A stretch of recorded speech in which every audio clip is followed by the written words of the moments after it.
शिवमहिम्नस्तोत्रम्। ॐ गजाननं भूतगणाधिसेवितं कपित्थजम्बोफलचारुभक्षणम् उमासुतं शोकविनाशकारकं नमामि विघ्नेश्वरपादपङ्कजम्। श्रीपुष्पदन्त उवाच महीं नः पारं ते पारामवेदोषो याद्य सदृशे स्तुतिर्ब्रह्मादीना मापि तदव सन्नास्त्वायि गिरः अथाव चः सर्वा स्वमतिपरिणामावधिगृह्णन् नमाप्येषस्तोत्रे हरनिरपवादः परिकरः अतीतः पन्थानं तव च महि मा वाङ्मनसयो प्रतद्व्यावृत्यायं चकितमभिधत्ते श्रुतिरपि कस्य स्तोतव्यः कतिविधगुणाः कस्य विषयः पदे त्वर्वाचीने पतति न मनः कस्य न वचः मधुस्फे तावाचः परममृतं निर्मितवतम् स्तव ब्रह्मन् किं वा कापि सुरगुरोर्विस्मयपदं नमत्वेतां वाणीं गुणकथनपुण्येन भवतः पुनः मीत्यर्थेऽस्मिन् पुरमथन बुद्धिर्व्यवसिता नवैश्वर्यं यात्तर्जगदोदय रक्षा प्रलयकृत्रायि वास्तो व्यास्तां त्रिषु गुणगेन्नासु तनुषु भव्यानामस्मिन् वरदरमणीयामरमणिं गेहन्तुं व्याक्रोशि विदधत इहैकेयडधियहं किमिह किङ्कायः सकलो किमुपायस्त्रिभुवनं किमाधारो धाता सृजति किमुपादान इति च न तर्क्यैश्वर्यै त्वयि यानवसरदोस्त्वहत्तधियः कुतर्कोऽयं कश्चिन् मुखरयति मोहाय जगतः अजन्म नो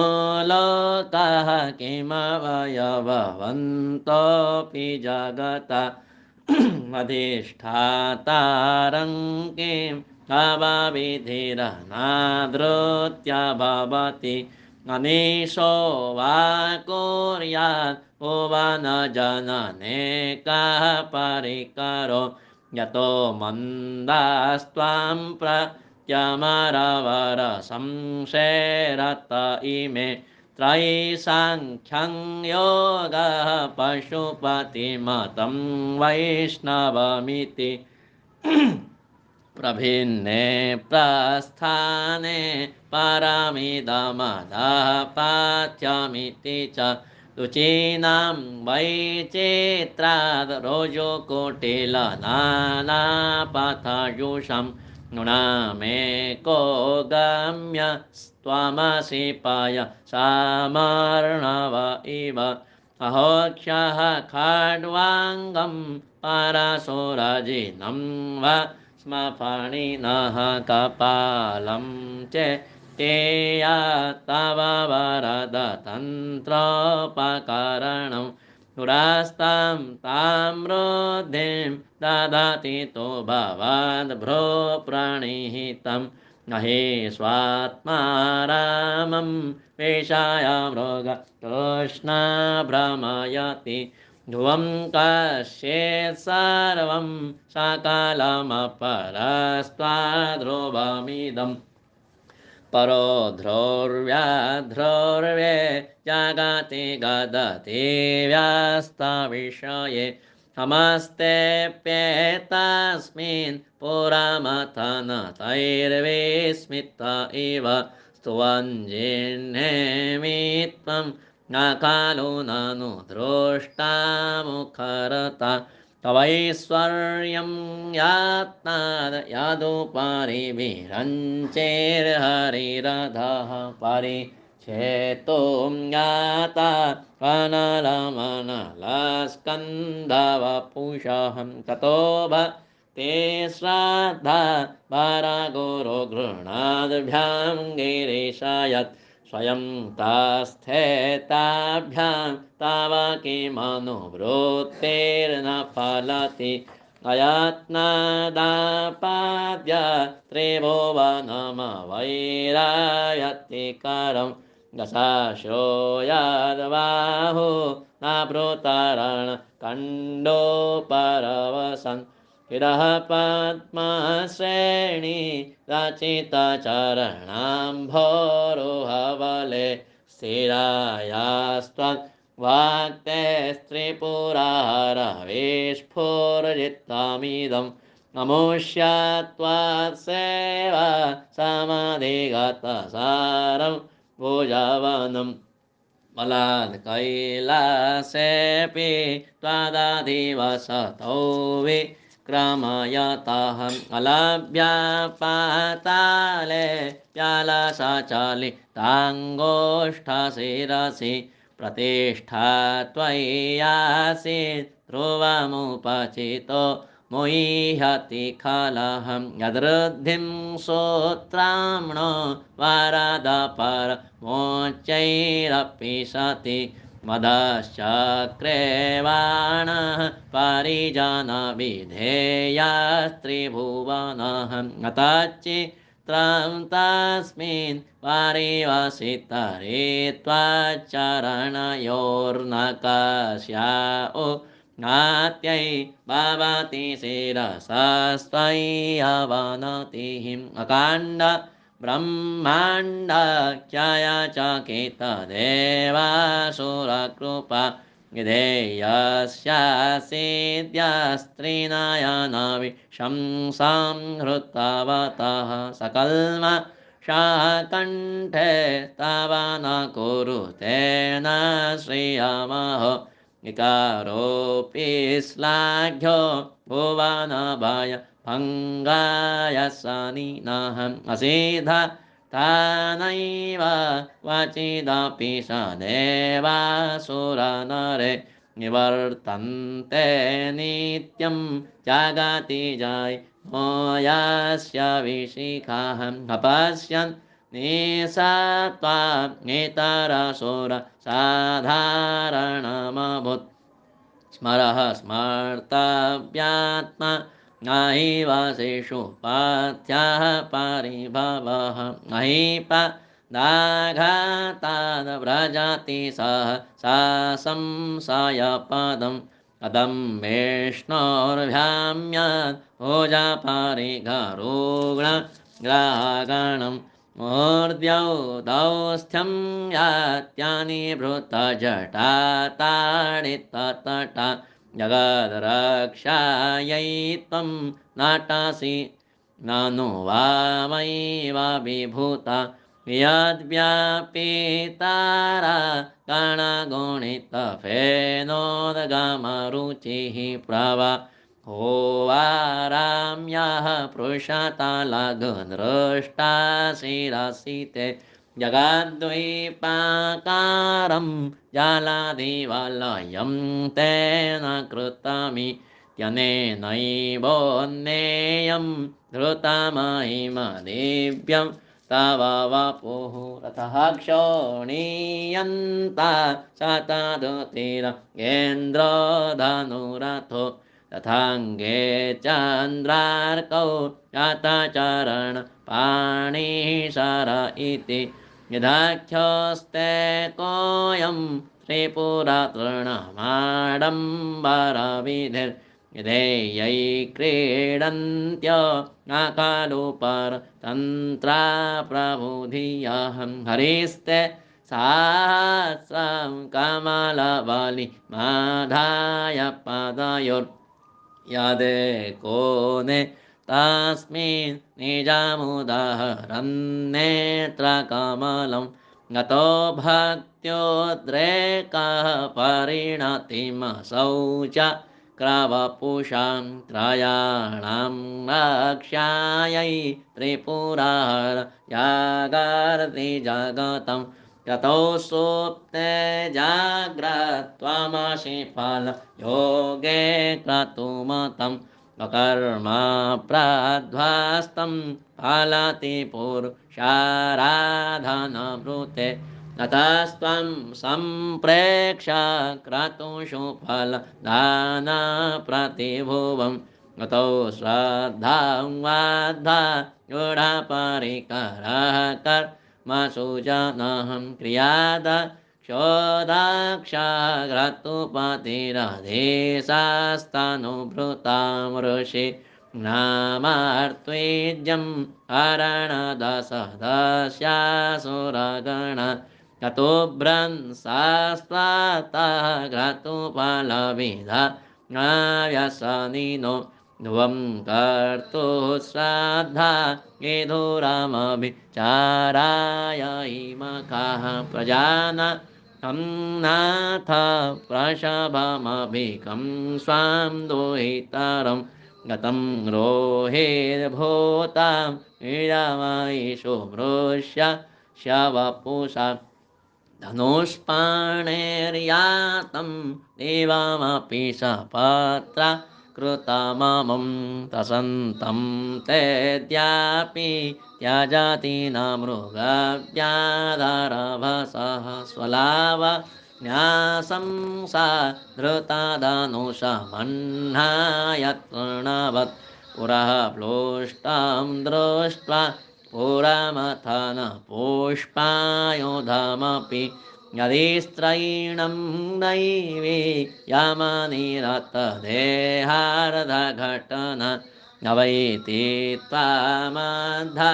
गतवरदमुग्धा युवतयः श्मशाने श्वाक्रीडा स्मरारपि सा च सहचरा चितां भस्मालेपः स्वगपि नो करोति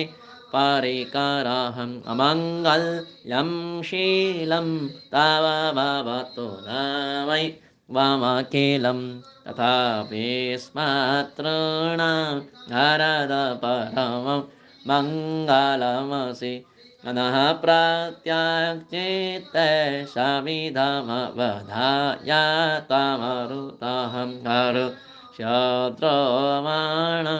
प्रमदसलिलोत्सङ्गितादृशहं कदालो क्याह्लादं तदैव निमज्जावृत्तमये तथात्यन्तस्तात्वं किमपि यमिनास्ताद् किल भवन् त्वमर्कास्त्वं सोम त्वमसि पवनस्त्वं उत्तवः त्वमापास्त्वं व्योम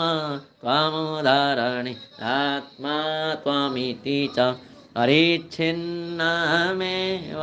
त्वायि परिणता बिभ्रतो गिरं नवेदमास्तात्त्वं अयमिहतु यत्त्वं न भवसि तयिं तिस्रो वृत्तिस्त्रिभुवनमसोत्रेणपि सुरा नकाराद्यैर्वर्णै त्रिभिरविदधातीर्ण विकृति तुरीयं ते धाम ध्वनिभिरवरुन्धा मणुभिः समस्तं व्यस्तं त्वां शरणथ गृह्णात्योमित्तिपदं नवः सर्वो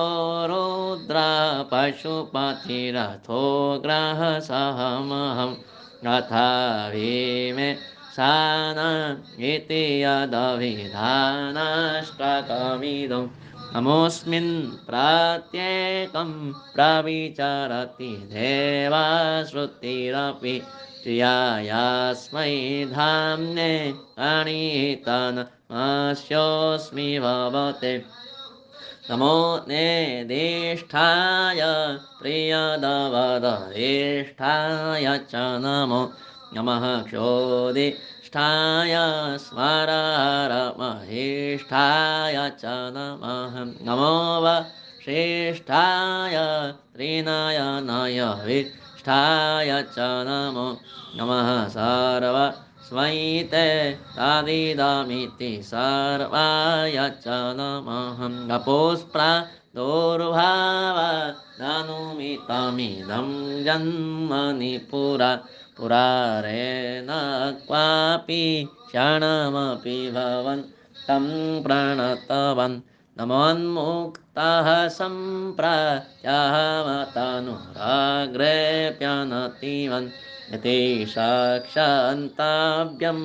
आदिदामपराधाद्वयमपि बालराशे विश्वोत्पत्तौ भवाय नमो नमः प्रबलतमसे तत्संहारे हराय नमो नमः जनसुखकृते सत्त्वान्द्रिक्तौ रुडाय नमो नमः प्रमहसिपदे निस्त्रैगुण्ये शिवाय नमो नमः वृषपरिणतिचेत क्लेशवश्यङ्क्वचेदं क्वच तव गुणसीमो लङ्घिनी सत्त्वबुद्धिः इति चकितमवन्दे कृत्यमां भक्तिराधात् वाजतनयोस्ते वाक्यपुष्पोपहारम् असितगिरि समन् स्यात् तज्जलं सिन्धुपात्रे सुरतरुहरशाखां लेखनी पत्तमुरुवि लिखति यदि गृहीत्वा शारदा सर्वकालं तदपि तव गुणानां ईशपारं न याति असुरसुरमुनिन्द्रै अर्चितस्येन्दुमूलेर्गथितगुणमहिम्नो निर्गुणस्येश्वरस्य सकलगणवरिष्ठः पुष्पदन्ताभिधानो रुचिरमलघुवृत्तै त्वत्तमेतच्चकार आहारः नवद्यं दुर्जटे स्तोत्रमेतद् पठति परमभक्त्या बुद्धचित्तात्ममान्यः सहपतिशिवलोके रुद्रतुल्यस्तथात्र असुरतरधनायुः पुत्रवान् कीर्तिमांश भिक्षादानं तपस्तीर्थं ज्ञानं यागादिका क्रिया अहिम्नस्तव पाठस्य कलाम्नार्हन्ति षोडशीम्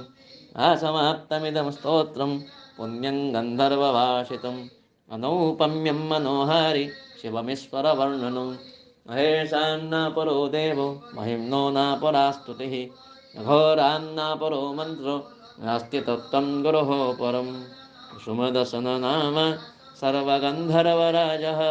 यशु शशिधरमौलेर्देवदेवस्य दासः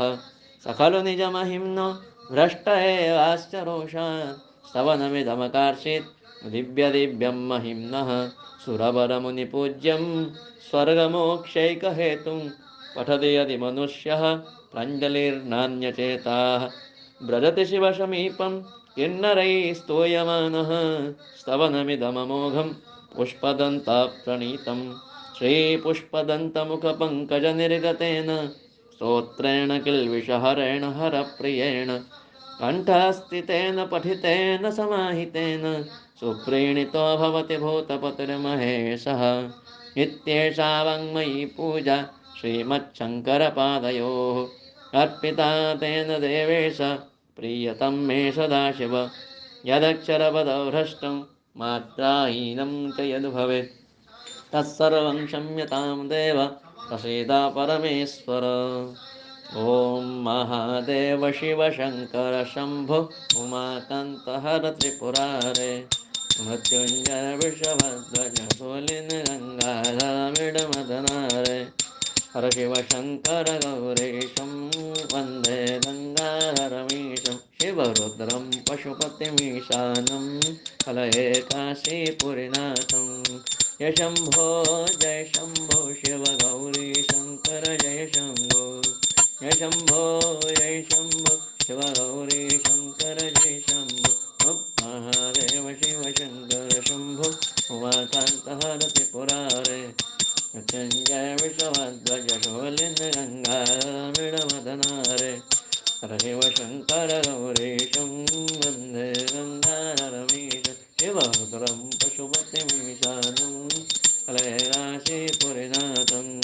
जय शम्भो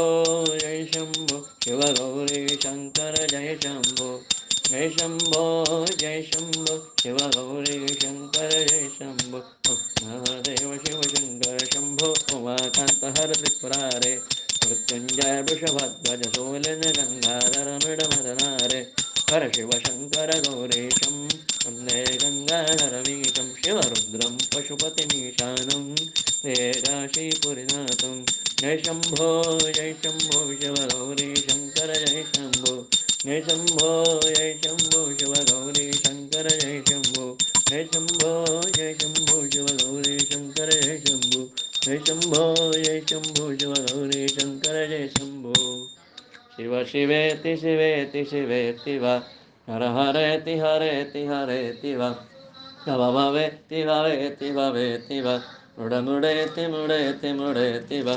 अजमन शिवमेव निरन्तरं जपमन शिवमेव निरन्तरं हठमन शिवमेव निरन्तरं परमन शिवमेव निरन्तरं हर हर महादेव शम्भो काशी विश्वनाथ गंगे हर हर महादेव शंभो काशी विश्वनाथ गंगे काशी विश्वनाथ गंगे काशी विश्वनाथ गंगे काशी विश्वनाथ गंगे काशी विश्वनाथ गंगे हर हर महादेव शंभो काशी विश्वनाथ गंगे हर हर महादेव शंभो काशी विश्वनाथ गंगे काशी विश्वनाथ गंगे काशी विश्वनाथ गंगे काशी विश्वनाथ गंगे काशी विश्वनाथ गंगे हर हर महादेव शंभो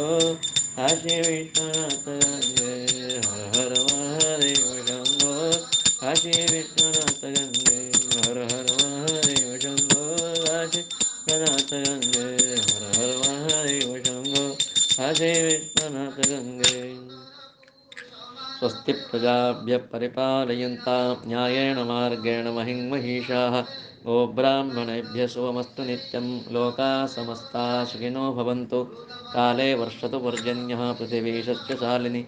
देशोऽयं शोभरहितः ब्रह्मणा सन्तु निर्भयाः सर्वे भवन्तु सुखिनः सर्वे सन्तु निरामयाः